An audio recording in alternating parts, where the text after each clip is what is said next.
C'était dans l'ouverture du téléjournal. Des travaux préparatifs au projet d'oléoduc de TransCanada soulèvent la grogne à Saint-Augustin-de-Desmaures. C'est le ministère de l'Environnement qui vient d'autoriser donc l'entreprise à faire des relevés sismiques. Ça se passe dans le fleuve. Alors, Nicolas Vigneault, quels sont les travaux d'abord? Il faut les expliquer.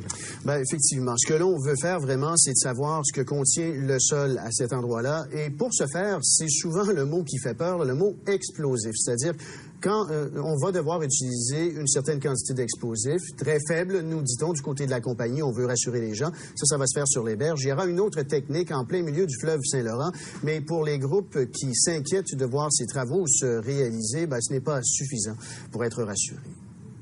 TransCanada a toujours refusé de donner l'étude d'impact au gouvernement québécois. Le mouvement Stop Oléoduc ne comprend pas pourquoi le gouvernement donne son feu vert à TransCanada pour effectuer des relevés sismiques dans le Saint-Laurent.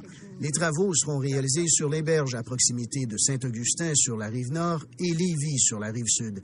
Il y a plusieurs mois, la compagnie s'est pourtant vue retirer son certificat d'autorisation pour des travaux semblables à Gros-Cacuna à cause de la présence d'une pouponnière de beluga. On demande à la compagnie d'avoir une zone tampon de 20 mètres. Vous voyez derrière moi la largeur du fleuve, 20 mètres, ce n'est rien. Donc ça va forcément avoir des impacts à très grande échelle sur toute la faune du Saint-Laurent de la région. De faibles charges d'explosifs seront utilisées sur les berges pour connaître la nature du sol. Dans l'eau, la technique est différente. Le certificat d'autorisation que nous avons obtenu nous donne le droit d'utiliser des canons à air seulement. Il y aura des explosions... Questionné par l'opposition, le ministre de l'Environnement soutient qu'un comité d'experts s'est penché sur les demandes de l'entreprise. Notre seul souci dans ce dossier, comme dans tous les autres en matière environnementale, c'est d'appliquer à la lettre la loi basée sur l'expertise scientifique. C'est ce que nous avons fait avec la création de ce comité, encore une fois validé par le BAP.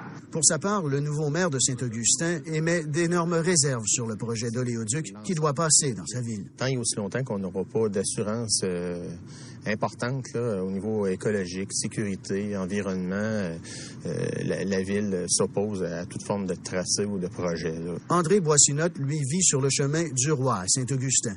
L'oléoduc passera sur la terre voisine à quelques mètres de sa résidence. Le mur de ma maison est situé à 23 mètres du tuyau en question qui est projeté. Je veux pas parler du futur tuyau parce qu'on n'en veut pas de tuyau. TransCanada tiendra des consultations publiques le 9 novembre à Saint-Augustin-de-Desmaures et le 12 novembre à Lévis. Il y a fort à parier que les citoyens qui s'opposent au projet profiteront de l'occasion pour se faire entendre. Ici Nicolas Vigneault, Radio-Canada, Saint-Augustin-de-Desmaures.